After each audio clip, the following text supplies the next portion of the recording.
Dear Amihan Stories presents My Secretary's Revenge. Written by Raquel Oreo Ihon.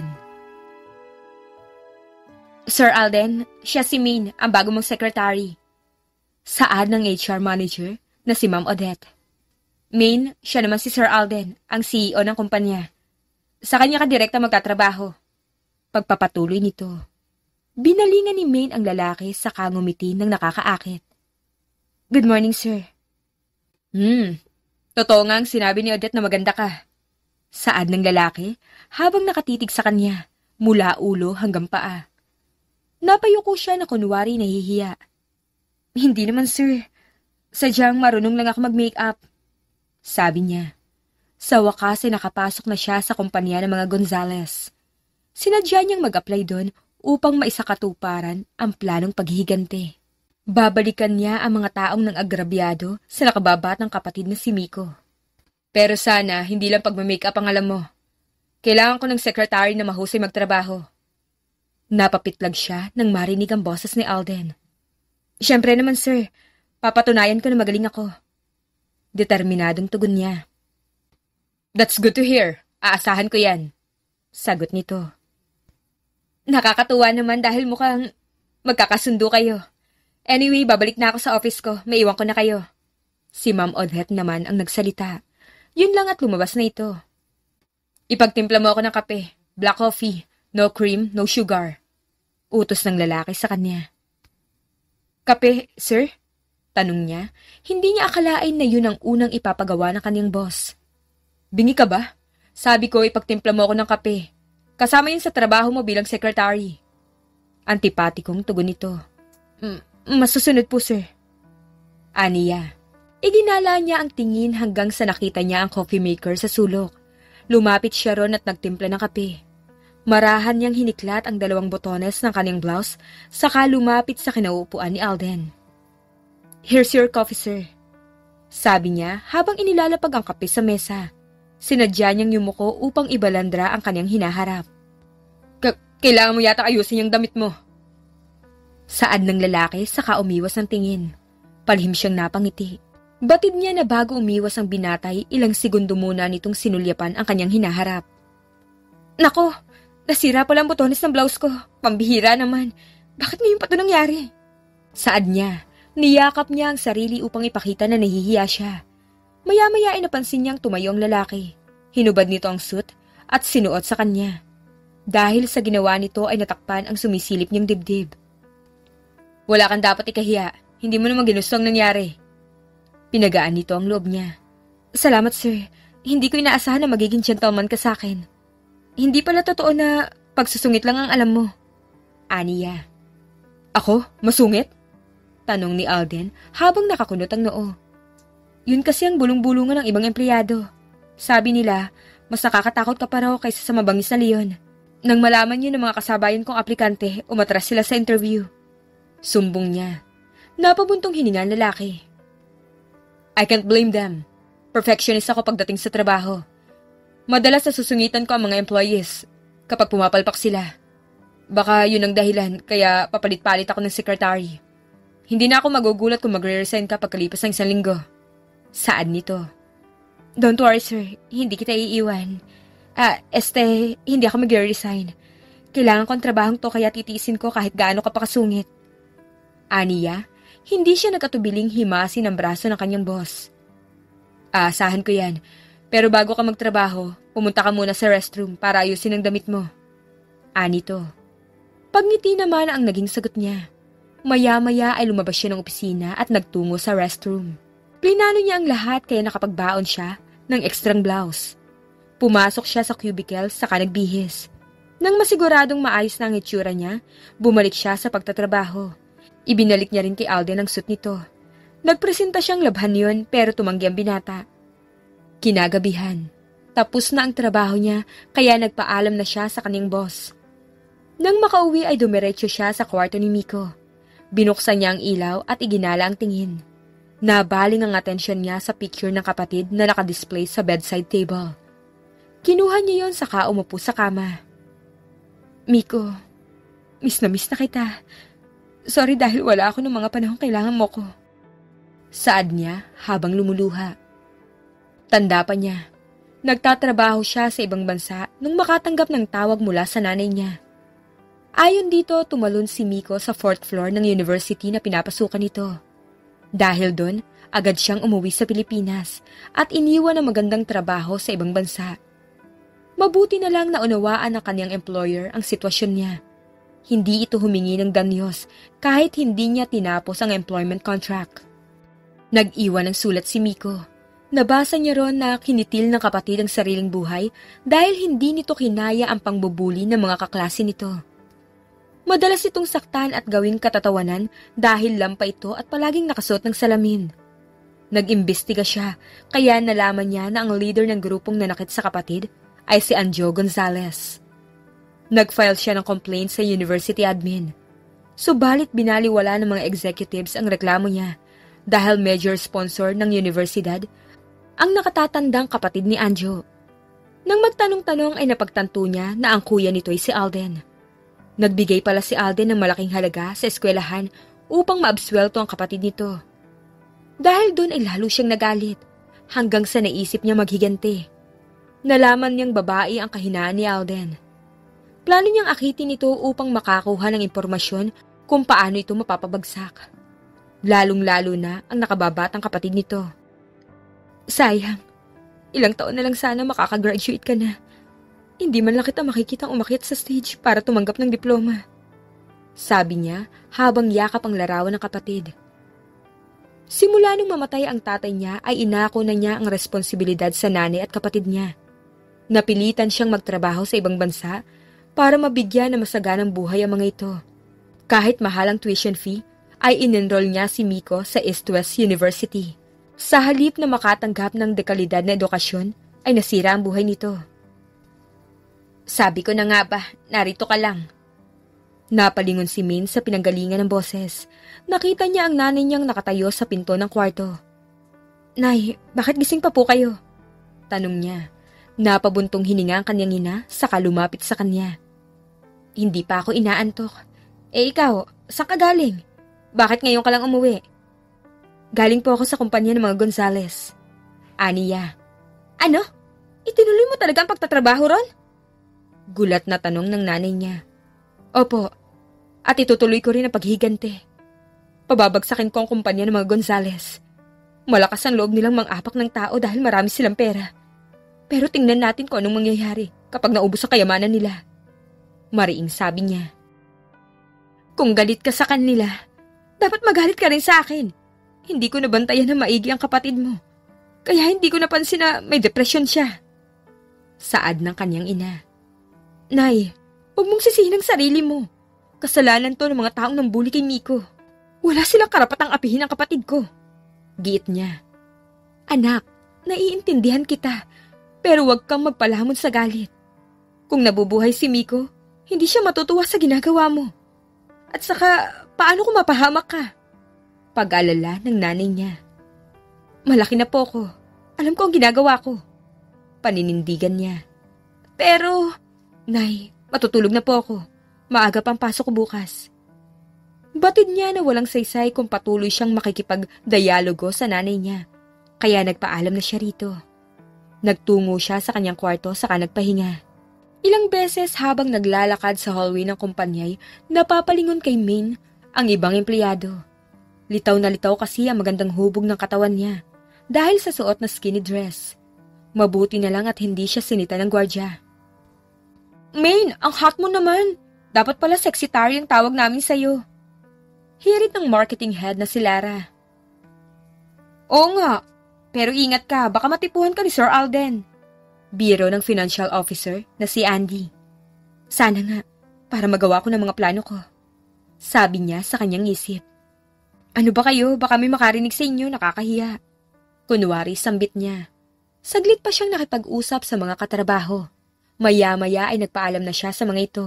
Saka naglakad patungo sa opisina ng kanyang boss. Nang makarating doon ay nadatnan niyang abala si Alden sa pagbabasa ng mga dokumento. Good morning, sir. Bati niya rito gamit ang nakakaakit na boses. Good morning. Walang emosyon na tugon ni Alden, ni hindi man lang ito tumingin sa kanya. Nadismaya siya pero hindi siya sumuko. Gamit ang mga daliri ay sinuklay niya ang kanyang buhok, saka nag-pose sa harap ng binata.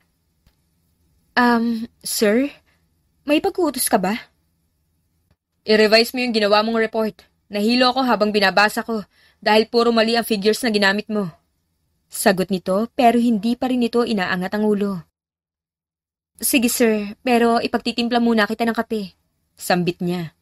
Wag na, kailangan ko nang umalis. Saad nito saka tumayo. Bit-bit nito ang kumpul-kumpul na envelope. You mean, aalis tayo? Bilang secretary mo, dapat kasama ako sa mga lakad mo. Aniya. No, it's a personal meeting, kaya hindi kita kailangan doon. Sagot naman nito. Pero, sir, anong oras ka babalik? Paano yung report na pinapagawa mo? Giit niya. Humarang siya sa dinaraanan ng binata, pero nagkataon na tumunog ang cellphone nito, kaya doon nabaling ang tingin nito. Main, iwan mo na lang yun sa table ko. Huwag ka na maraming tanong, I have to go. Tila naiinis na sabi ng lalaki. Sinagot nito ang tawag saka tumalikod. Umalis ito nang hindi man lang nasusulyapan ang maalindog niyang postura. Hay, kung alam ko lang. Nagsuot na lang sana ako ng simpleng outfit. Sabi niya sabay upo sa office chair ng kanyang boss. Masakit na ang mga paa niya kaya hinubad niya ang suot na stiletto heels. Maya-maya ay naisip niya na pwede niyang samantalahin ang pagkakataon upang halughugin ang opisina ni Alden. Tinangka niyang buksan ang laptop pero hindi niya alam ang password nun. Binulatlat na lang niya ang mga dokumentong nakalagay sa cabinet.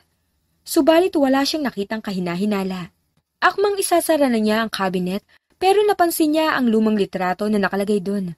Kinuha niya yon saka tinitigan na maigi. Makikita sa picture ang batang lalaki na nakangiti. Katabi nito ang isang ginang na may kargang sanggol na lalaki. Bukod dun, kasama rin ito ang lalaking may edad na. Tila nasa isang salo-salo mga ito. Parang pamilyar ang batang to. Saglit pa siyang nag-isip.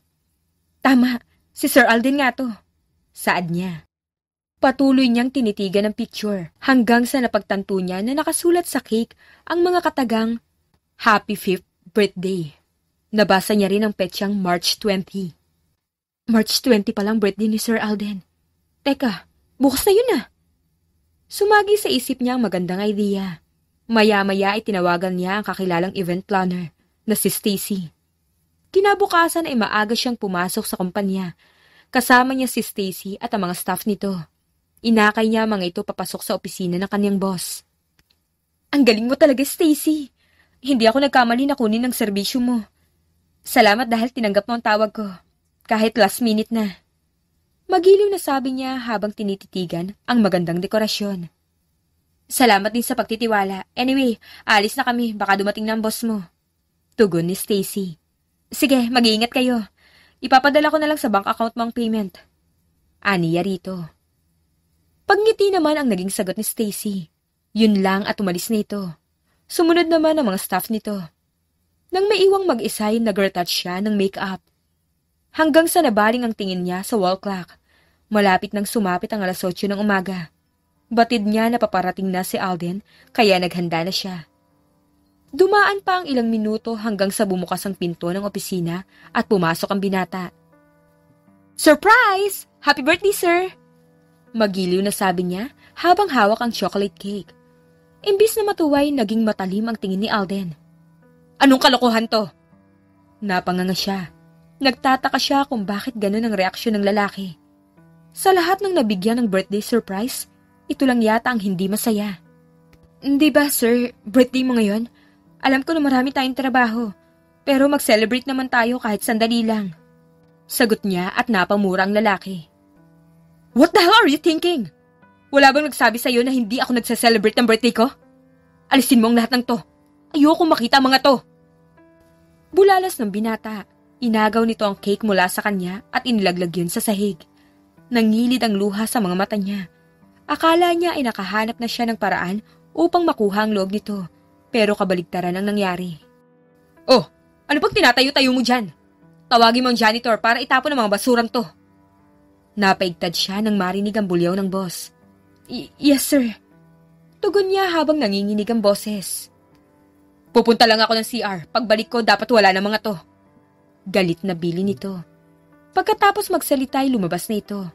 Padabog pa nga nitong isinarang pinto. Dali-dali siyang lumabas at tinawag ang janitor na si Mang Raul. Nakiusap siya rito na linisin ang opisina ni Alden. Hindi naman nag-atubili ang matanda na tulungan siya. Nang matapos ay nagtungo siya sa kantin. Hanggang doon ay wala pa ring tigil sa pagtulo ang mga luha niya. Dinamaya naman siya ng mga katrabaho na sina Ma'am Odette, Lara at Andy. Nalaman kasi ng mga itong nangyari. "Min, tahan na," sabi ni Lara habang hinihimas ang kanyang likod. "Sorry, Min.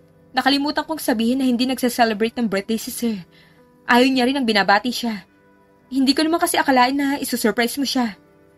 Paumanhin ni Ma'am Odette. "Pero bakit? Ang saya kayong magdiwang ng birthday." Pagtataka niya. Dati naman talaga excited mag-celebrate ng birthday si Sir. Party goer din siya noon. Pero may nangyaring hindi maganda kaya nagbago siya. Si Andy ang nagsalita. "Anong nangyari?" Pang-uusisa ni Min. Inilapit ni Andy ang bibig sa tainga niya. "Ganito kasi yon." Ahem! Napalingon silang apat sa lalaking umubo. Nanlaki ang mga mata nila nang makita si Alden. Nako, may trabaho pa pala ako." Hindi itinuloy ni Andy ang ibinubulong. Bagkus dali-dali itong umalis upang makaiwas. "Magpiprint pa pala ako ng mga documents." Dagdag pa ni Lara. Ako rin, may gagawin pa ako." Maging si Ma'am Odette ay kumaripas ng takbo. Nataranta siya. Ayaw niyang maiwan sa piling ni Alden. Baka pag-initan naman siya ng lalaki. "Teka lang, sasabay na ako sa inyo." "Dito ka lang." Natigilan siya nang maramdaman ang init ng palad ng lalaki sa kanyang braso. Tila dumaloy ang kakaibang kuryente sa kanyang katawan. Ngunit sinita niya ang sarili. Ipinaalala niya na galit siya sa binata. "Bitiwan mo ako! Kung may tantrums ka pa rin, magmaktol ka mag-isa mo." Mataray niyang sabi. "Ganyan ka ba makipag-usap sa boss mo? You're being unprofessional." Mariing saad ng lalaki. "Bakit, sir? Di ba unprofessional din naman yung ikinilos mo kanina? Gusto lang kitang pasahin sa birthday mo pero pinagalitan mo ko." Nagtatampong tugon niya. "Kasi naman hindi mo dapat ginawa yun. Nandito ka para magtrabaho, hindi para manghimasok sa personal life ko. At saka paano mo nalaman na ngayon ang birthday ko?" Tanong nito. Binuksan ko kasi yung cabinet mo at nakita ko rin yung picture nung 5th birthday mo." Pag-amin niya. "So, pinakailaman mo ang gamit ko nang walang pahintulot ko? That's an invasion of privacy." Napapailing na sabi ng binata. "Sir, alam ko na mali ang ginawa ko, pero mali rin awayin mo ako nang walang dahilan." Giit niya. Ang akala niya ay mas lalong magagalit ang lalaki, pero nagulat siya nang tumawa ito at lumitaw ang dimples nito. Napagtanto niya na gwapo pala ito, lalo na kapag nakangiti. "Sa lahat ng mga naging sekretary ko, ikaw lang ang naglakas loob ng mga tuwiran sa akin." Saad nito. "Anong nakakatawa ron? Dapat nga mainis ka sa akin eh." Pagtataka niya. "You're right. Pero masyado na kitang nasigawan kanina, kaya papalampasin ko to. Halika na, magtrabaho na tayo." Anito, tumalikod na ito at akmang magpapatiunan na sa opisina. "Okay, Sir Sungit." Bulong niya. Agad siyang nilingon nito at pinandilatan siya ng mga mata. Tila ipinapahiwatig nito na bawiin niya ang kanyang sinabi. Hindi naman siya nasindak. Bagkus ay hinawi niya ang kanyang buhok at tinitigan ito ng diretsyo. Nagtagumpay naman siyang asarin ito. Kitang-kita niya na parang umuusok ang ilong nito sa galit. Hindi pa siya nakontento. Tinapik niya ito sa balikat, saka naglakad na parang beauty queen. Batid niya na pinagtitinginan siya ng mga ibang empleyado. Nagulat ang mga ito sa ginawa niya pero hindi niya yon alintana. Mabilis na dumaan ang mga buwan. Subalit hindi pa rin siya nakakahanap ng ebidensya laban kay Alden at sa kapatid nito. Ganun pa man ay hindi siya susuko. Itutuloy niya ang kanyang plano at walang makakahadlang sa kanya. Samantala, habang nasa meeting, ay hindi makapag-focus si Alden. Panay ang sulyap niya sa kanyang sekretarya na nakaupo sa tabi niya. Hindi niya may tatanggi na naaakit siya sa maladyos ang ganda nito. Higit pa ron, ay nakakatuwa rin ang personality nito. "Sir, anong masasabi mo?" Natigilan siya ng maulinigan ang tanong ni Lara. Hindi niya namalaya na tapos na itong mag-present ng campaign strategy para sa bagong produkto na ilalabas ng kumpanya. I think that's good. Yun lang ang nasabi niya. Natulala ang mga empleyado sa meeting room. Tila hindi makapaniwala ang mga ito sa sinabi niya. Sigurado ka, sir? Nagustuhan mo ang ginawa naming presentation? Nalilitong tanong ni Lara. Oo naman, bakit ganyan ang reaction niyo? Gusto niyo bang ipaulit ko sa inyo ang presentation? Tanong niya, isa-isa niyang tiningnan ang mga miyembro ng marketing team. Hindi naman sa ganun, sir. Hindi lang kami makapaniwala na approve ang trabaho namin. Pero salamat po sa positive feedback. Pakli ni Lara habang abot tayo nga ngiti. Sinigundahan naman ito ng iba pang empleyado. Okay, tugon niya. Nagbigay lang siya ng konting paalala sa katinapos ang meeting. Tumayo siya at sinanyasan si Min na sumunod sa kanya.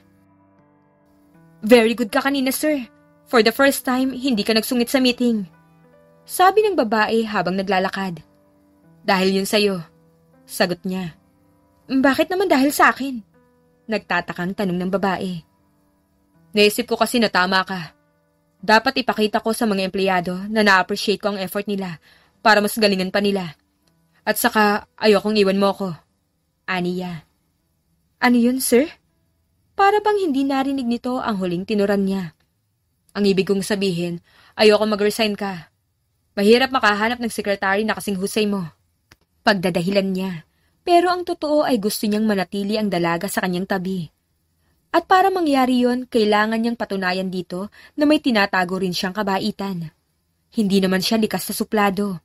Nasanay lang siya sa ganong sistema dahil ang turo ng mga magulang niya'y kailangan niya maging istrikto sa mga empleyado upang makuha ang respeto ng mga ito. Pakiwari niya ay nagpapakita si May ng motibo upang akitin siya. Nung una ay sinubukan niyang umiwas. Isa kasi sa pinakaayaw niya'y ang pagkakaroon ng office romance.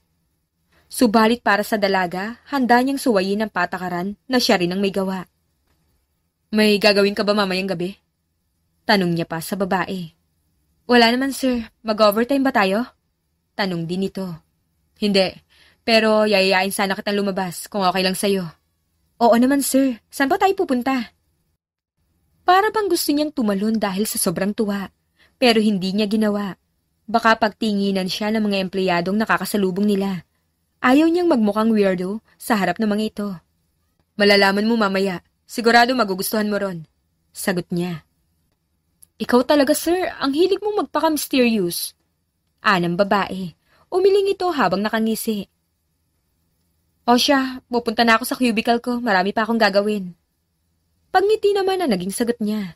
Gusto niya pang ituloy ang pakikipagkwentuhan dito, pero nagpaalam na sa kanyang dalaga. Nagtungo ito sa pwesto nito, saka itinutok ang mga mata sa computer. Pumasok naman siya sa kanyang opisina.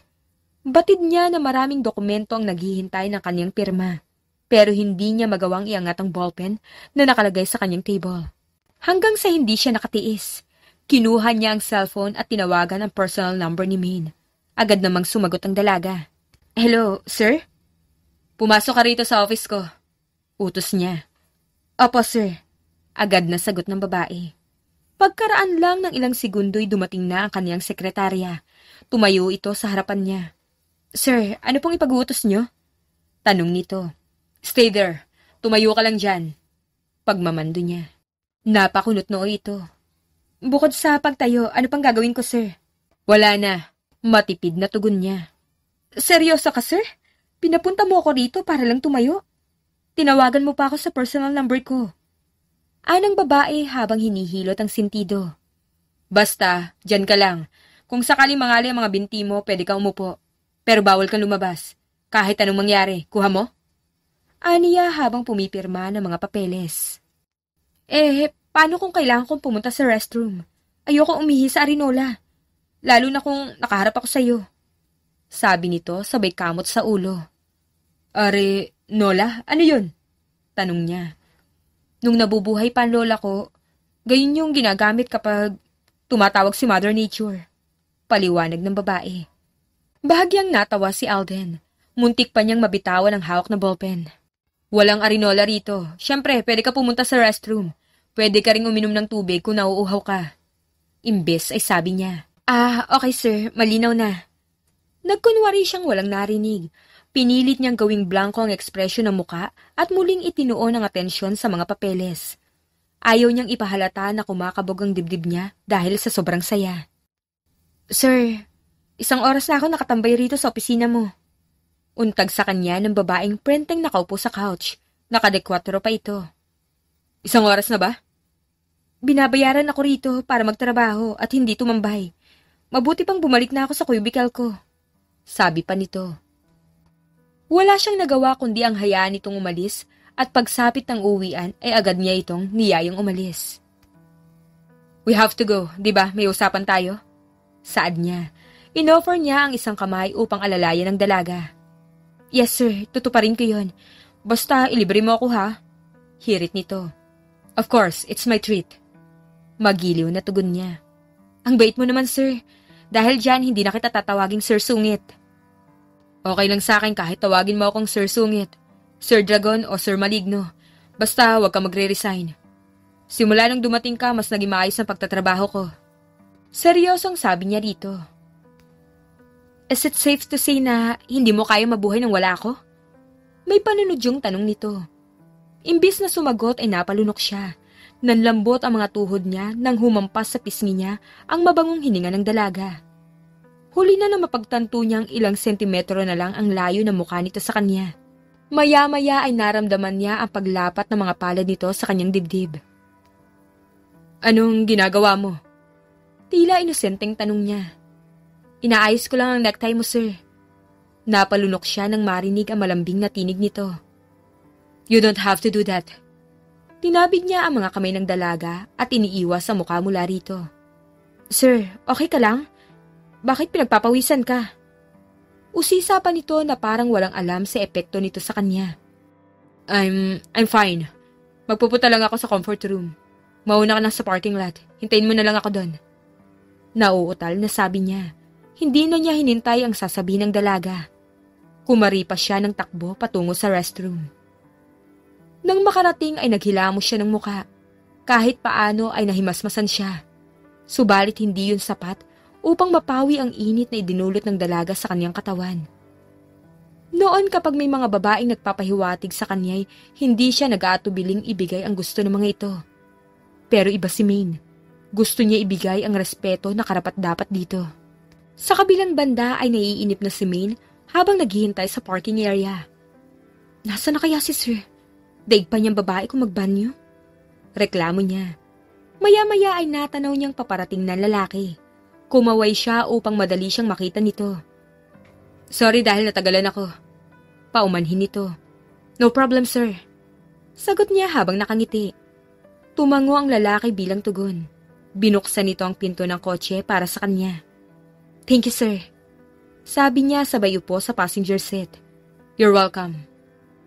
Nang matiyak nitong maayos na ang pagkakaupo niya, ay isinara nito ang pinto ng kotse. At ito naman ang pumesto sa driver's seat. Pinagana nito ang makina saka nagmaneho. Pagkaraan ng ilang minuto ay narating nila ang La Veranda Restaurant. Sir, dito tayo kakain? Nanlalaki ang mga mata niya habang sinusulyapan ang labas ng restaurant. Oh, may problema ba? Sir, sobrang mahal dito. Yung isang baso pa lang ng juice. Ginto na ang presyo. Aniya. Mukha ba akong walang pambayad? Anang lalaki. Natameme siya. Oo nga pala. Bilyonaryo nga pala ang lalaking kasama niya. Pero may alam ako na iba pang kainan. Mas masarap doon at mura pa. Giit niya.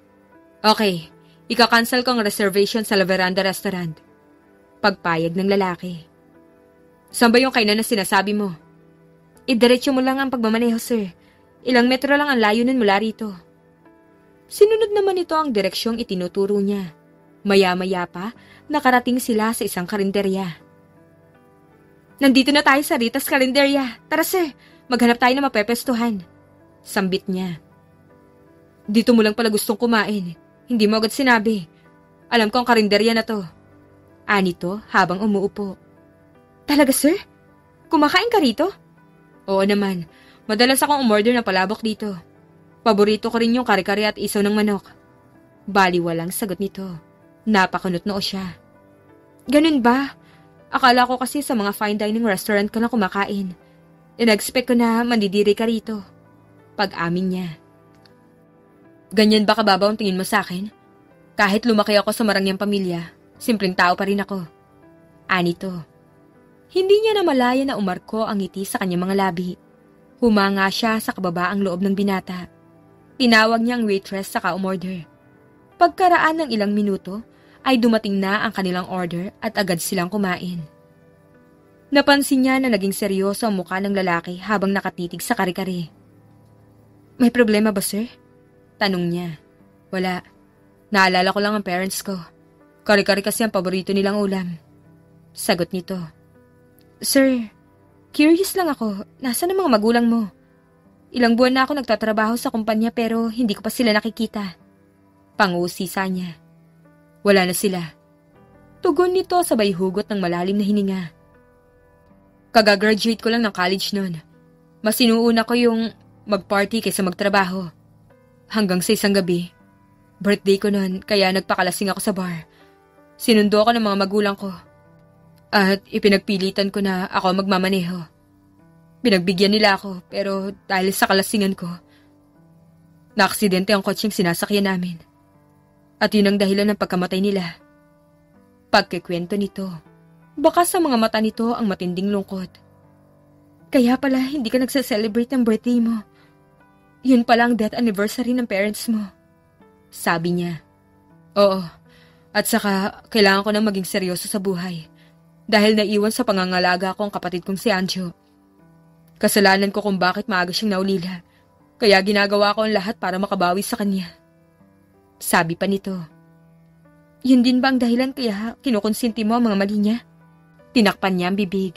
Hindi niya dapat sinabi yun. Anong ibig mong sabihin? Nagtatakang tanong ng lalaki. Wala sir. Busog na ako. Malalim na rin ang gabi. Mabuti pa umuwi na tayo. Pagdadahilan niya. Sige, ihahatid na kita pa uwi.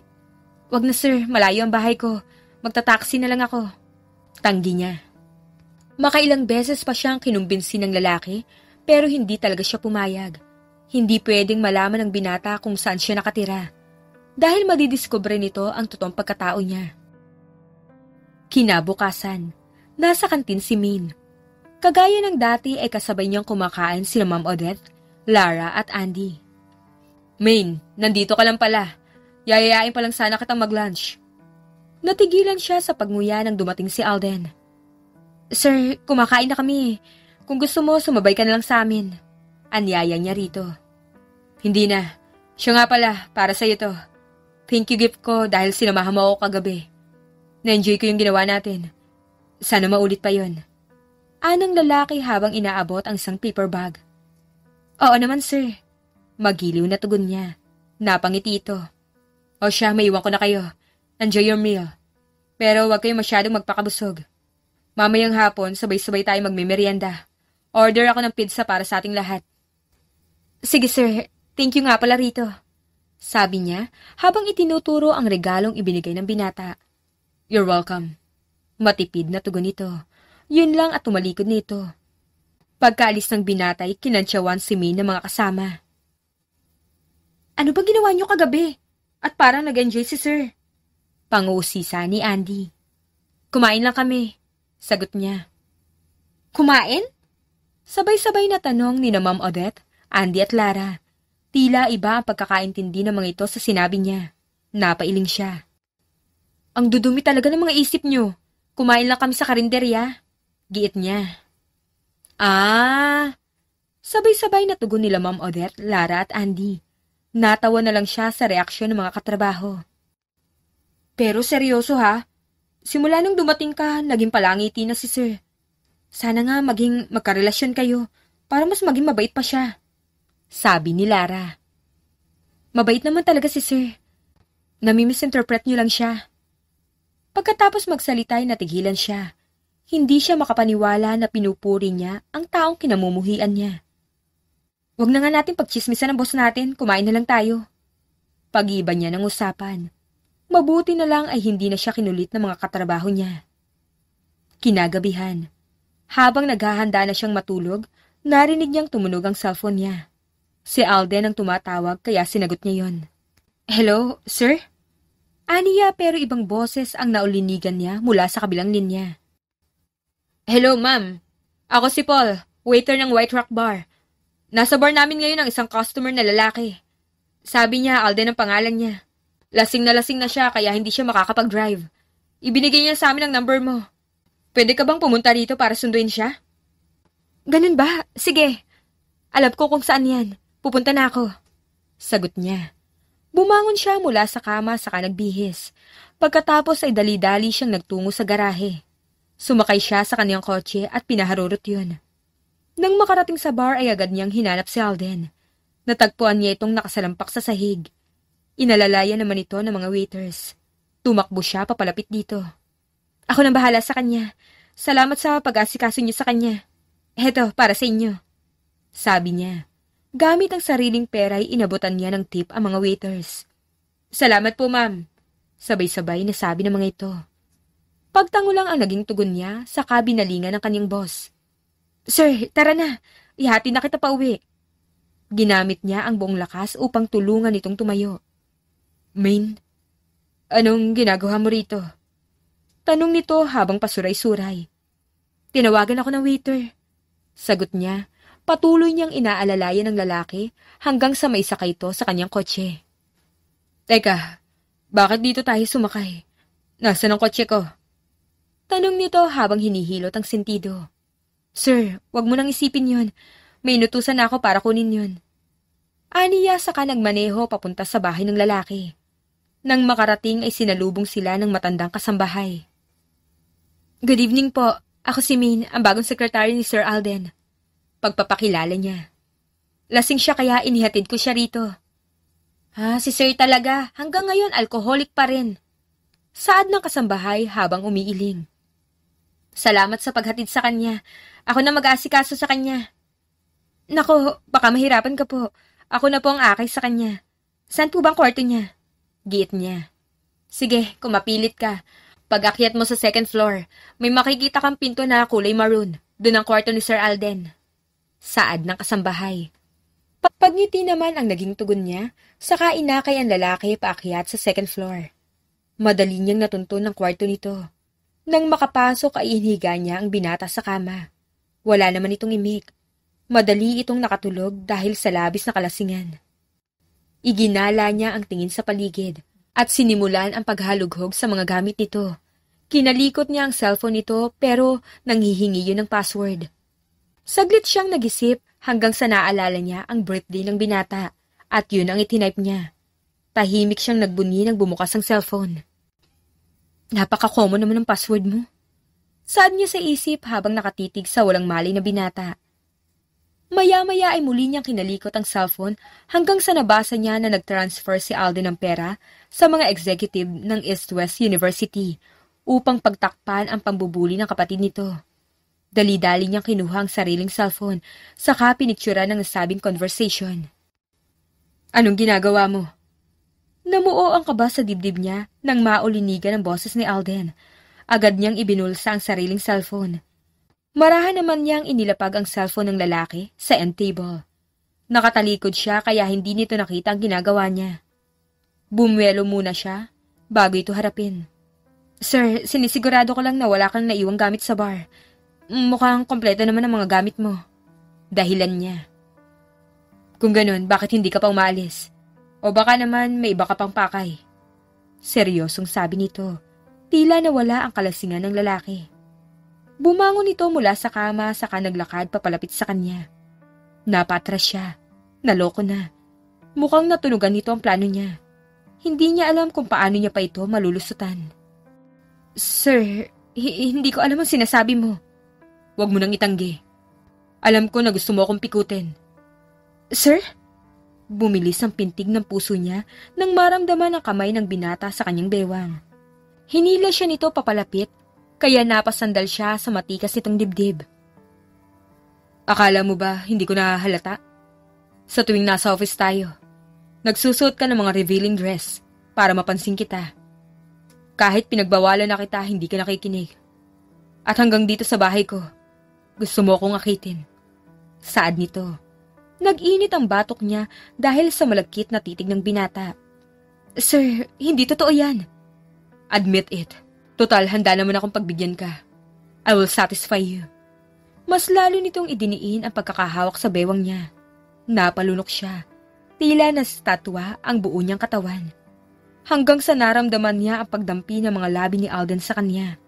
Para bang nabuhay ang kakaibang init sa kanyang kalamnan. Kaya ginantihan niya ang ginawa nito. Kasabay nun ay mas naging mapusok ang mga sumunod na ikinilos nito. Tila may gayuma ang bawat haplos nito kaya hindi niya nagawang tumutol. Bagkus ay walang pag-aalinlangan niyang ipinagkaloob ang sarili sa binata. Kinabukasan, nagising siya na mabigat ang katawan. Nakaramdam din siya ng pananakit sa pagitan ng kaniyang mga hita. Nang mapatingin siya sa kaliwang bahagi ng kamay, nakita niya si Alden. Katulad niya ay wala rin itong saplot. Napasabunot siya sa sarili. Naloko na, wala ito sa plano. Sambit niya sa isip. Pero nagsisisi ba talaga siya? Bakit may bahagi sa puso niya na masaya dahil sa nangyari? Gising ka na pala? Napaigtad siya nang marinig ang boses ng lalaki. Oo, sir. Kailangan ko na palang umuwi. Siguradong hinahanap na ako ng nanay ko. Naaaligaga niyang tugon. Pinulot niya ang mga damit na nagkalat sa sahig saka nagbihis. Ganon din ang ginawa ng binata. Dito ka na mag-breakfast. Magpapaluto ako. Ano bang gusto mong kainin? Tanong nito. Hindi na sir, baka ma-traffic pa ako sa daan eh. Pagtanggi niya. I insist. Marami pa tayong dapat pag-usapan. Gate nito. Salamat na lang sir, pero kailangan ko ng... Kuya, we have to talk. Natigilan siya nang pumasok sa kwarto ang isang binatilyo. Mabuti na lang at tapos na siyang magbihis. Tinitigan niya ito ng maigi at napagtanto niya na ito si Anjo. Kaharap na niya ang taong naging mitsa ng pagpapakamatay ng kapatid niya. Kinuyom niya ang mga kamao upang ikubli ang nararamdamang poot. Anjo, hindi ka ba marunong kumatok? Nakakahiya kay Min. Inis na sabi ni Alden sa kapatid. This is urgent. Mamaya mo na isipin ang babaeng yan. Maangas na sabi ni Anjo. Kinusot ni Alden ang mukha. Ano bang gusto mo? Napatrouble ka na naman ba kaya kailangan mo ako? Bulalas nito. Excuse me sir, mabuti pa aalis muna ako para makapag-usap kayo ng kapatid mo. Singit niya. Sige, pasensya na. Anito sa kanya. Hindi alam ni May na humihingi ng paumanhin ng binata dahil sa namagitan sa kanila o dahil sa inasal ng kapatid nito. Ano't ano pa man, lumabas na siya ng kwarto pero sinadya niyang iawang ang pinto. Ini-on niya ang cellphone saka binidyohan ang nangyayari sa loob. What is it this time, Anjo? Pikon na sabi ni Alden. Kuya, may binugbog kami magbabarkada. Nagbanta yung tao na idedemanda kami. We're already 18. What if makulong kami? Ani Anjo habang nanginginig ang mga kamay. Kailan ba kayo magtitino? Hindi pa ba leksyon sa iyo ang pagpapakamatay ng dati mong kaklase dahil sa pambubuli mo? Hindi ka ba talaga magbabago? Galit na sabi ni Alden. Kuya, sa ibang araw mo na lang ako sermonan. Kailangan ko ng tulong mo ngayon. Mariing saad ni Anjo. Napabuntong hininga si Alden. Fine. Aaregluhin ko yon, kagaya ng dati. Sambit ni Alden sabay tapik sa balikat ng kapatid. Pero tatandaan mo, huli na to. Thank you, kuya. Unti-unting kumalma si Anjo. Samantala, sa labas ng pinto'y nagngingit-ngit ang mga ngipin ni Maine dahil sa galit. Hindi siya pabor sa ginawa ni Alden. Imbis na disiplinahin nito si Anjo, kinunsinti pa nito ang kapatid. Nang makita niyang palabas na si Anjo mula sa silid, ay tumakbo siya saka nagtago sa isang sulok. Natanaw niyang lumabas si Anjo mula sa kwarto. Marahan niya itong sinundan hanggang sa nakita niya itong nagtungo sa basement. Nagtaka siya kung anong ginagawa doon ni Anjo, kaya maingat niyang binuksan ang pinto. Nanlaki ang mga mata niya nang makita na may kung anong hinihit-hit si Anjo. Patuloy niya itong pinanood hanggang sa na-realize niya na gumagamit ito ng pinagbabawal na gamot. Muli niyang kinuha ang cellphone at kinunan ito ng video. Pagkatapos nun ay kumaripas siya ng takbo upang umalis. Pagdating niya sa kanyang bahay, agad niyang kinuha ang laptop. Gumawa siya ng dummy account at ini-upload ang mga videos na kinunan niya sa bahay ng mga Gonzales. Pati na rin ang screenshot na pinicturan niya sa cellphone ni Alden. Ngunit habang ginagawa yun ay natigilan siya. Sa kung anong dahilan, bigla siyang nag-alinlangan.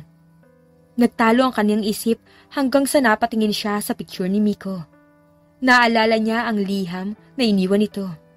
Kasabay nun ay nanumbalik ang galit sa kanyang puso. Para sa iyo to, Miko.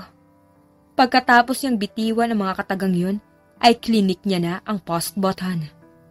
Tila may bumara sa kanyang lalamunan, pero kinumbinsi niya ang sarili na tama lang ang ginawa niya. Kinabukasan, araw ng linggo, kaya walang trabaho si Alden. Pero maaga siyang naggayak para magpunta sa mall. Sigurado na siya sa nararamdaman niya para kay Min. Naangkin na niya ito at gusto niyang gawing tama ang lahat. Kahit hindi niya pa ito nobya, ay bibili siya ng singsing at aalokin ito ng kasal. Palabas na sana siya ng bahay pero nakita niyang papalapit si Anjo. Baka sa mukha nito ang pagkabalisa. Kuya, may problema tayo. Saad nito. Anjo, nakausap ko na yung taong binugbog niyo. Binigyan ko siya ng pera kaya hindi na siya magdedemanda. Sambit niya. Kuya, iba to. May mas malaki tayong problema ngayon. Saad ni Anjo. Itinaas nito ang cellphone at ipinakita nito sa kapatid ang video na kumakalat sa social media. Napanganga siya habang nakatutok sa cellphone ni Anjo. Hindi niya masikmura ang mga negatibong komento mula sa mga netizens. Subalit mas lalo siyang nanlumo nang mapanood na gumagamit ng droga ang kapatid. Ano to? Kailan ka pa natutong gumamit ng pinagbabawal na gamot? Kuya, minsan lang naman eh. Katuwiran nito. Miskin na! Minsan o hindi, mali pa rin. Mas lalo mong sinisira ang buhay mo. Hindi ko na alam kung paano pa kita matutulungan. Galit na sa atin ang publiko. Sigurado rin na uusisain ako ng mga executive ng Isus University. Sermon niya sa kapatid. Napasabunot sa sarili si Anjo. Pero sino kaya nagpakalat ang video na yan? Tanong nito. Aalamin ko kung sinong naninira sa atin. Kung sino man siya, maghanda siya. Dahil pagbabayarin ko siya. Sabi niya. Maya-maya ay tumunog ang cellphone niya. Ang university administrator na si Mr. Oliver ang tumatawag. Mukhang alam na niya ang sasabihin nito. Humugot muna siya ng malalim na hininga bago sagutin ang tawag. Good morning, Mr. Oliver. What's good in the morning? Pinagpepiestahan na tayo ng mga tao sa social media. Anong nangyari, Mr. Gonzales? Nangako ka na walang makakaalam na binayaran mo kami para pagtakpan ang bullying na nangyayari sa university. Bulalas ni Oliver. I'm sorry, hindi ko alam kung paano ito nangyari, but don't worry. Imbestigahan ko to. Aalamin ko kung sino nag-upload ng videos at pictures. Mariing sabi niya. Mukhang matutulungan kita sa bagay na yan. Noong isang linggo, pupuntahan sana kita sa office mo. Pero nakita kong pumasok sa kumpanya mo ang kapatid ni Miko. Dahil doon, hindi na ako tumuloy. Bakit hinayaan mo magtrabaho sa iyo ang ate ni Miko? Paano kung siya ang nag-upload ng video? Sabi ni Oliver. Hindi kita maintindihan. May kapatid si Miko? Nagtatakang tanong niya. Oo, Charmaine Ramos ang pangalan niya. Ani Oliver. Wala akong kilalang Charmaine Ramos. Pero Charmaine Diaz meron. Sagot niya. Mula sa kabilang linya ay narinig niya ang pagbuntong hininga ni Oliver. Baka iniba niya ang kanyang apelyido. Maniwala ka sa akin. Nakita ko ang ate ni Miko. At sigurado ako na siya ang pumasok sa kumpanya mo. Kung gusto mo, isasend ko sa iyo ang picture niya para malaman mo kung iisang babae lang bang tinutukoy natin. Gate nito. Sige, isend mo sa akin. Aniya, yun lang at pinatay na niya ang tawag. Ilang saglit pa ay muling tumunog ang cellphone niya. Nang tingnan ang isinend na picture ni Oliver, ay nanlumo siya dahil nakita niya mukha ni Maine. Mukhang nagpapasok siya ng ahas sa kanyang kumpanya. Kuya, bakit ganyan ang mukha mo? Tanong ni Anjo. Subalit nagmistulang bingi si Alden. Sa kabila ng natuklasan ay gusto niya pa ring marinig ang panig ng babae. Hindi siya nag-atubiling tawagan ito. Nakailang tawag din siya bago sumagot ang dalaga. Sir, bakit napatawag ka? Tanong nito. Bakit ang tagal mong sumagot? Iniiwasan mo ba ako? Seryosong sambit niya. Hindi naman sa ganun, sir. May ginagawa kasi ako. Totoo ba? Totoo ba na ikaw si Charmaine Ramos, ang kapatid ni Miko? Diretso niyang tanong. Paano mo nalaman ang tungkol doon? Tanong nito. Baka sa boses nito ang pagkataranta. Hindi na mahalaga yon. Sagutin mo ako. Kapatid mo ba talaga si Miko? Ikaw rin ba ang nag-post ng videos at pictures sa social media? Bakit nagtrabaho ka sa kumpanya ko? Ano ba talagang plano mo? Sunod-sunod niyang tanong. Ilang saglit pa ang lumipas bago sumagot ang babae. Total, nahuli mo na ako. Aamin na ako. Tama ka. Ako ang ate ni Miko. Ako rin ang nag-upload ng videos at pictures. Ginawa ko yun para makaganti. Pag-amin nito, natulala siya. Hindi siya makapaniwala sa kanyang narinig. Kung ganon, hindi totoo ang lahat ng kabutihang pinakita mo sa akin. Inuto mo lang ako para makapaghiganti ka. Oo, pero hindi pa ako tapos. Iisa-isahin ko ang mga taong nagtulak sa kapatid ko para kitilin ang sarili niyang buhay. Babalikan ko rin ang barkada ni Anjo, ang mga magulang nila, pati na rin ang mga executives ng East University. Pagbabanta nito. Hindi kita dapat pinagkatiwalaan at mas lalong hindi dapat kita Natigilan siya na mapagtanto na pinatay na nakausap ang tawag. Dahil sa galit, ikinuyom niya ang mga kamao at pinagsusuntok ang pader. Kuya, bakit? Ano bang sinabi ng kausap mo? Pigil sa kanya ng kapatid. Hindi niya pinansin ang kapatid. Patuloy siyang nagwala at nagbasag ng mga gamit.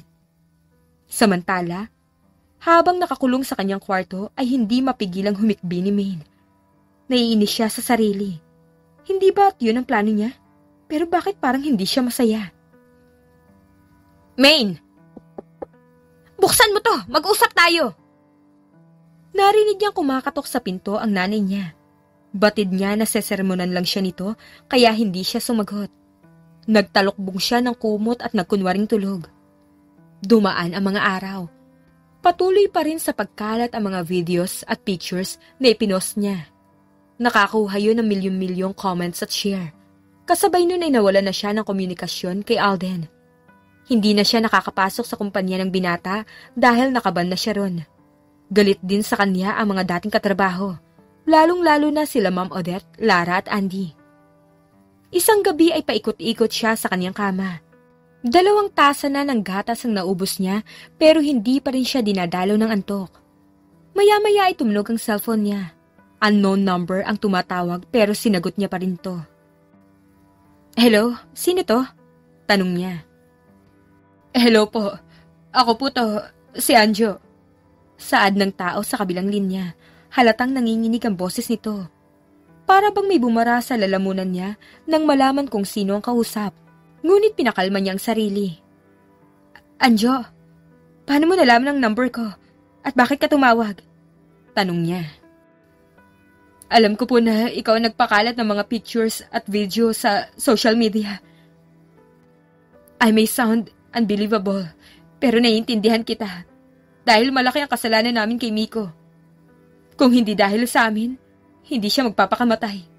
Mula sa kabilang linya ay narinig niya ang paghagulhol ng binatilyo.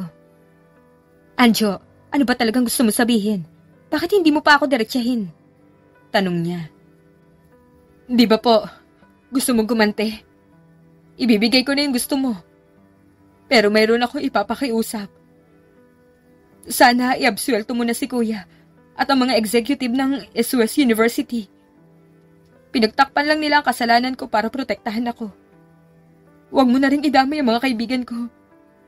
Sa totoo lang, ayaw nilang saktan si Miko, pero napipilitan sila dahil tinatakot ko sila. Sabi nito. Bakit mo ba kasi binubuli ang kapatid ko? Ano bang naging kasalanan niya sa'yo? Masama ang loob na tanong niya. Wala po. Naiinggit lang ako sa kanya dahil matalino siya. Palagi akong ikinukumpara sa kanya ng mga professors namin. Doon ako nagsimulang mainis sa kanya.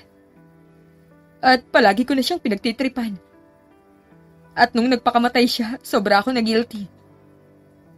Andun ako nung gabing tumalon siya pero wala akong nagawa para pigilan siya. Gabi-gabi napapanaginipan ko yung nangyari. Gusto ko yung makalimutan. Kaya napilitan akong gumamit ng pinagbabawal na gamot. Paglalahad ni Anjo. Nasan ka ba? Mag-usap tayo ng personal. Aniya. Nandito po ako sa East West University. Nakatayo ako sa terrace kung saan tumalon si Miko. Sagot ni Anjo. Namuo ang kaba sa dibdib niya. Anjo, please, huwag kang gagawa na ikakapahamak mo. Pakiusap niya. I can promise that. Pakiramdam ko galit sa akin ang buong mundo. Ngayon, naiintindihan ko na kung bakit ginawa to ni Miko. Sabi ni Anjo, saka patuloy na humikbi. Please, huwag kang tatalon. Hintayin mo ako, pupuntahan kita. Mariing sabi niya. Yun lang at pinatay na niyang tawag. Kumari pa siya ng takbo patungo sa kanyang garahe. Dali-dali siyang sumakay sa kotse at pinaharurot yun. Habang nagmamaneho ay sinubukan niyang tawagan si Alden pero hindi ito sumasagot. Kaya pinadalhan na lang niya ng voice message. Ipinaalam niya rito ang nangyayari sa kapatid nito. Sana lang ay paniwalaan siya nito. Pagkaraan ng ilang minuto ay nakarating siya sa East West University. Agad siyang bumaba mula sa kotse at tumakbo papalapit sa gate. Ngunit hinarang siya ng gwardya. Ma'am, hindi ka pwede pumasok dito. Pigil nito. Manong guard, kailangan kong pigilan si Anjo bago pa siya tumalon sa 4th floor ng building. Giit niya. Anong sinasabi mo, ma'am? Umuwi na ang lahat ng estudyante. Sambit ng gwardya. Totoo ang sinasabi ko. Katatapos ko lang makausap si Anjo sa cellphone. Pakiusap, papasukin mo ako. Dahil kung hindi, isang estudyante na naman ang mamamatay sa university na to. Mariin niyang sabi. Napanganga ang gwardya sa sinabi niya. Sige ma'am, papayagan na kita pumasok. Sasamahan din kitang puntahan si Sir Anjo. Saad nito. Pagtango lang ang naging tugon niya. Tumakbo na siya papasok sa gusali. Sinundan naman siya ng gwardya. Mabuti na lang at may elevator ang building, kaya hindi sila nahirapang umakyat sa 4th floor. Pareho silang natulala ng gwardya nang makitang nakaposisyon na si Anjo para tumalon. Anjo, wag! Mali ang gagawin mo! Awat niya rito. Sir Anjo, kung may problema ka, pag-usapan natin. Dagdag pa ng gwardya. Hindi niyo ako naiintindihan. Wala akong kwentang tao. Walang kwentang buhay ko. Mas mabuti pang mawala na lang ako. Lumuluhang sambit ni Anjo. Hindi totoo yan. Please. Bumaba ka na dyan. Halika na rito. Giit niya. Bakit mo ba ako pinipigilan? Diba? Dapat masaya ka na mawawala na ako. Sa ganitong paraan, makakaganti ka na. Sabi ni Anjo. Natameme siya. Kahit siya'y naguguluhan, pero isa lang ang alam niya. Habang buhay siyang makokonsensya kapag may buhay na nawala dahil sa kanya. Pero paano ang kuya mo? Hindi mo ba naisip na masasaktan siya kapag nawala ka? Saan niya? Ikaw na lang ang meron siya. Pabigat lang ako sa kuya ko. Palagi ko na lang siya binibigyan ng problema. Mas magiging maayos ang buhay niya kapag wala na ako. Nagkakamali ka, bunso. Kahit marami tayong misunderstanding, ayoko pa rin mawala ka. Mahal na mahal kita. Please, huwag mo akong iwan. Diba, nung nawala sina Mommy at Daddy, nagpromise tayo sa isa't isa na magiging magkasangga tayo hanggang sa huli. Natulala ang lahat nang biglang dumating si Alden. Dali-dali itong lumapit sa kapatid. I'm sorry, kuya. Pero mukhang hindi ko na matutupad ang pangako ko. Wala na akong nakikitang dahilan para ituloy ang buhay ko. Paninindigan ni Anjo. Pagkatapos itong magsalitay, agad itong tumalon sa building. Anjo! Natarantang sigaw ni Maine. Ang buong akala niya ay tuluyan ng nahulog sa building si Anjo. Mabuti na lang at nahawakan ni Alden at ng gwardya ang magkabilang kamay ng binatilyo. Bitiwan niyo ako! Hayaan niyo na akong mawala! Pagpupumiglas ni Anjo. Ngunit hindi ito sinunod ni Alden at ng gwardya. Hindi! Kahit anong mangyari, hindi kita susukuan. Giit ni Alden habang hinihila ang kapatid. Tinutulungan naman ito ng gwardya. Hindi na rin siya nakatiis at tumulong na siya sa paghila kay Anjo. Hanggang sa tuluyan na itong nailigtas. Kahit paano, nakahinga siya ng maluwag. Anjo, safe ka na. Huwag mo nang ulitin yun, ha? Sabi ni Alden sa kapatid. Baka sa boses nito ang matinding emosyon. Sorry, kuya. Pinag-alala na naman kita. Sabi ni Anjo. Hindi ito makatingin ng diretsyo sa kuya nito. Kalimutan na natin ang nangyari ngayong gabi. Ang mahalaga, ligtas ka. Huwag mo na ring isipin ang mga taong nanghuhusga sa'yo sa social media. Nandito naman ako eh. Ipagtatanggol kita laban sa kanila. Sabi ni Alden, sabay tapik sa braso ng kapatid. Salamat, kuya.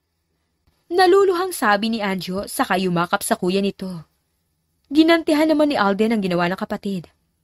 Samantala, nanlalambot ang mga tuhod ni Min habang pinapanood ang magkapatid. Hindi niya akalain na aabot sa ganun ang galit niya. Kung nakinig lang siya sa nanay niya, ay hindi yun mangyayari. Wala siyang mukhang maihaharap sa magkapatid. Dahil dun, nagpasya siyang umalis ng walang paalam. Tulala siya habang naglalakad. Hindi niya alam kung matatawa siya o maiinis sa sarili. Nagagalit siya sa mga taong nambuli sa kanyang kapatid. Pero kung tutuusin, wala siyang pinagkaiba sa mga ito. Maya-maya ay naramdaman niya na may sumusunod sa kanya. Min, sandali lang. Napahinto siya nang marinig ang boses ni Alden. Kalmado ang tono ng pagsasalita nito. Malayong malayo sa huli nilang pag-uusap. Ngunit wala siyang lakas ng loob na lingunin ito. Gusto ko lang magpasalamat dahil tinulungan mo si Anjo. Hindi ko akalain na gagawin mo yun para sa kanya. Patuloy nito sa pagsasalita. Parang hinaplos ang puso niya dahil sa sinabi nito, hanggang sa naging sunod-sunod ang pagdaloy ng mga luha niya. Subalit hindi niya sinagot ang binata. Ipinagpatuloy niya ang paglalakad na parang walang narinig. Pagkatapos noon ay hindi na ulit siya nagkaroon ng ugnayan sa lalaki. Nagdesisyon din siya na itigil na ang paghihiganti. Napagtanto niya na wala yung magandang maidudulot. Pinagsisihan niya na nagpadaig siya sa matinding galit.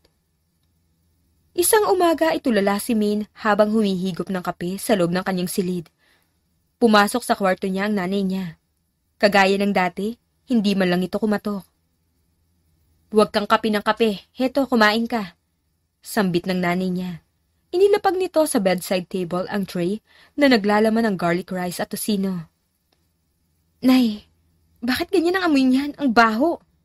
Reklamo niya. Gamit ang mga kamay ay tinakpan niya ang ilong. Anong mabaho? Ang bango nga. Hindi ba't paborito mo ang garlic rice at tocino? Sabi ng nanay niya.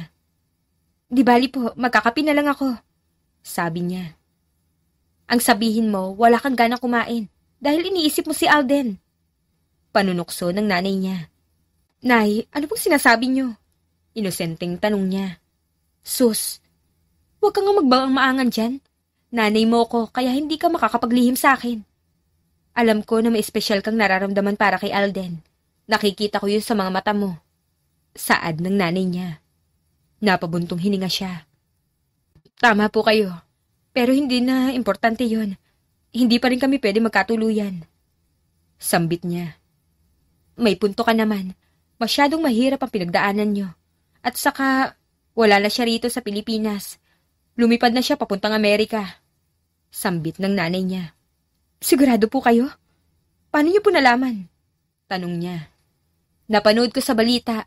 Ayon sa statement na inilabas ng kampo ni Alden, pupunta siya at ang kapatid niya sa Amerika para sumubok ng bagong buhay.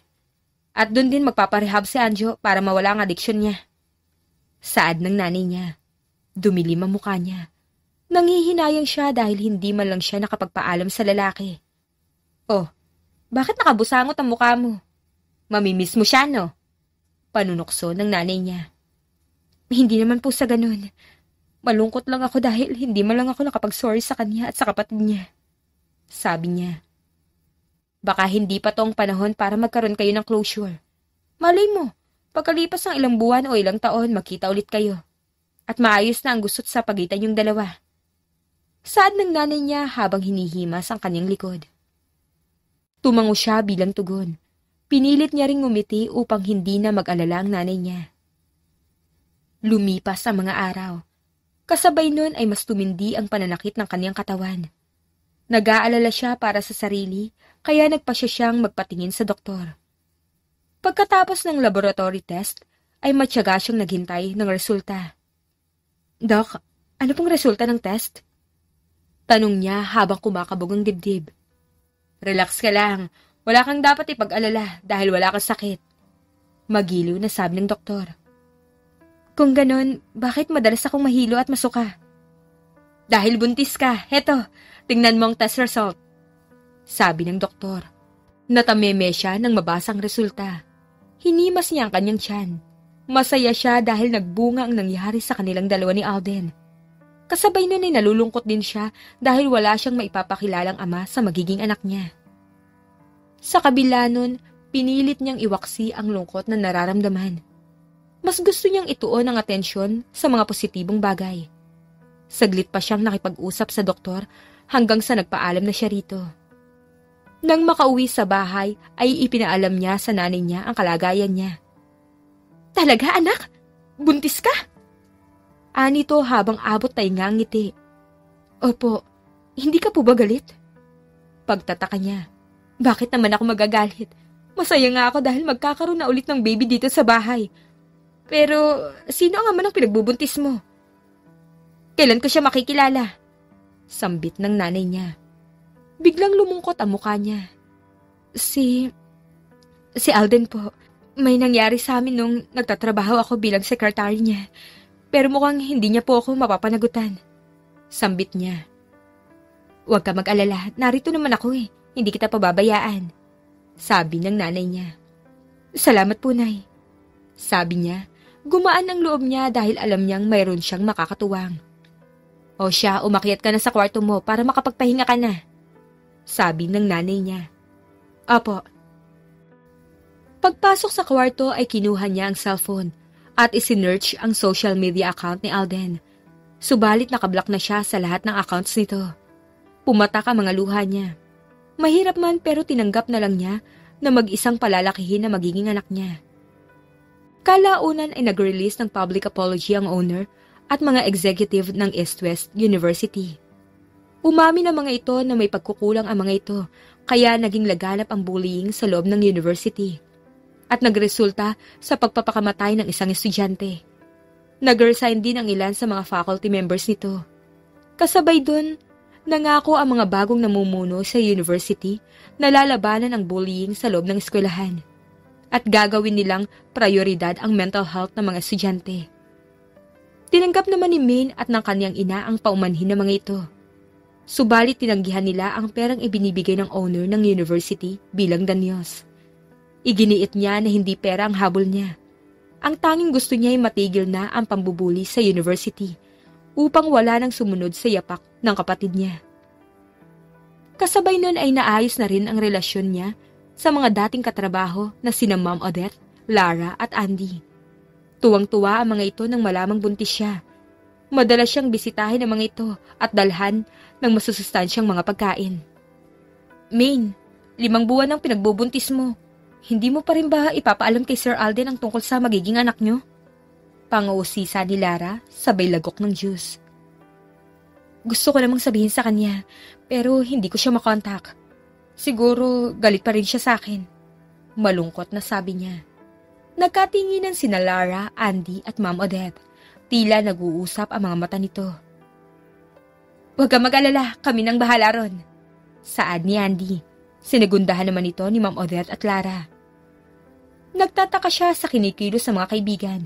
Subalit hindi na niya inusisa ang mga ito. Ipinagpatuloy na lang niya ang pagkain ng merienda.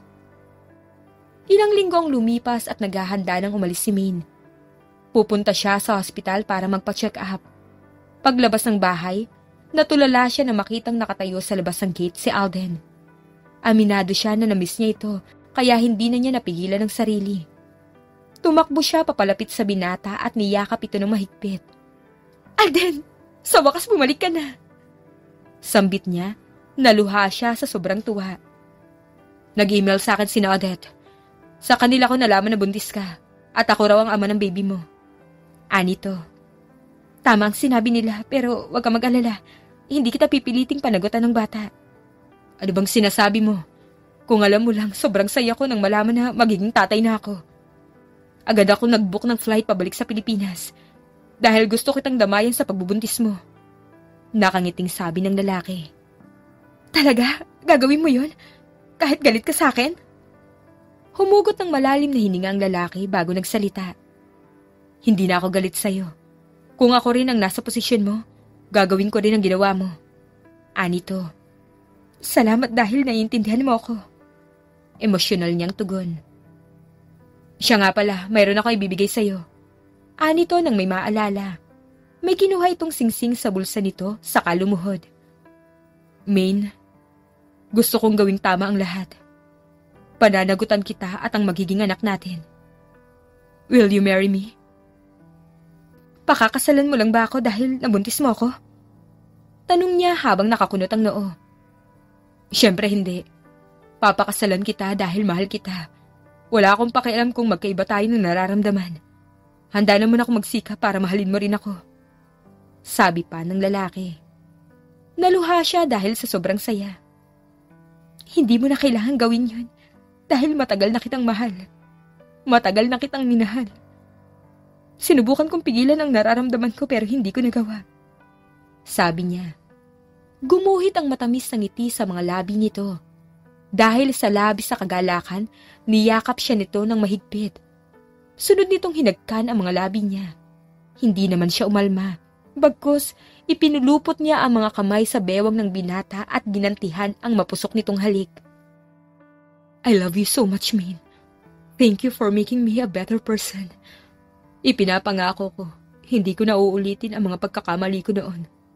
Sabi nito pagkatapos pakawalan ang mga labi niya. Ako rin, matagal ko nang kinalimutan ang paghiganti. Napag-isip-isip ko na mas magiging masaya ko kung matututo ako magpatawad. Tugon niya. Pagtango naman ang naging tugon nito sa kahinaplos ang pisngi niya. Siya nga pala, kumusta na si Anjo? Nandito rin ba siya sa Pilipinas? Naalala niyang itanong. Wala. Nasa rehabilitation center pa rin siya, pero unti-unti nang nagiging maayos sa lagay niya. Kailangan niya lang tapusin ang program bago siya makalabas. Kapag okay na siya, makakasama na natin siya. Nagigilty pa rin ako. Kung di dahil sa akin, hindi siya magkakaganon. Malungkot na sabi niya. Huwag mong sisihin ang sarili mo. Ako may kasalanan kung bakit nangyari yung kay Anjo. Hindi ko siya dapat kinonsinti. Akala ko pinoprotektahan ko siya sa ganung paraan. Yun pala itinutulak ko siya sa mga kapahamakan. Sabi ni Alden. Hinimas niya ang likod ng lalaki upang pagaanin ang loob nito. Kalimutan na natin yun. Magsimula na lang tayo ng bagong buhay. Saad niya. Tama ka, lalo na ngayon. Magkakaroon na tayo ng sarili nating pamilya. Anito sabay himas sa tiyan niya. Hindi nagtagal bago pa siya manganak, ay naghanda na sila para sa kanilang kasal. Kahit konti lang ang mga bisita ay naging enggrande pa rin ang seremonya. You may now kiss the bride. Saad ng pari. Agad namang sinunod ni Alden ang sabi ng pari. Tinanggal nito ang wedding veil na nakatakip sa mukha niya. Kinilig naman siya nang makita ang gwapong mukha ng kanyang mister. Maya-maya ay naramdaman niya ang paglapit ng mukha nito sa kanya. Ngumiti siya saka pinaunlakan ng mga labi nito. Nagpalakpakan ng mga bisita. Masayang-masaya ang mga ito para sa kanila. Lalo na ang nanay niya. Naluha pa nga ito dahil sa tuwa. Naging masaya ang pagsasama ng mag-asawa. Nagpasya rin silang magtungo sa Amerika upang doon na manirahan. Hindi naman sila mahihirapang gawin yon dahil maraming negosyo at ari-arian si Alden sa Amerika. Subalit bago sila umalis, ay dinalaw muna nila ang puntod ni Miko. Nangako si May na sa tuwing sasapit ang death anniversary ng kapatid, ay babalik siya sa Pilipinas. Hindi naman nakalimutan ni Maine ang nanay niya. Isinama niya ito sa Amerika upang mamuhay, kasama nilang mag-asawa. Ayos lang naman yun sa asawa niya. Masaya nga ito dahil muli itong magkakaroon ng ina. Hindi nagtagal ay nagsilang siya ng sanggol na lalaki. Tuwang-tuwa siya dahil kamukha ito ng yumaong kapatid. Maging si Alden ay sobrang saya. Ito pa nga ang nagsuggest na isunod kay Miko ang pangalan ng kanilang anak. Sinang-ayunan naman niya yun. Kasabay nun ay tuluyan nang nakalabas sa rehabilitation center si Anjo. Maayos nang lagay nito at nakabalik na ito sa pag-aaral. Kinalimutan na nito ang pagbibisyo at hindi na rin ito nambubuli. Kompleto na ang buhay ni Maine. Hindi man naging maganda ang intensyon niya noong una, ay naging daan naman yun para magbukas ang puso niya para sa pagtanggap at pagpapatawad. The End. Kung nagustuhan nyo ang aming istorya, ay huwag kalimutan na mag-like at subscribe. Mag-iingat po tayong lahat. Salamat!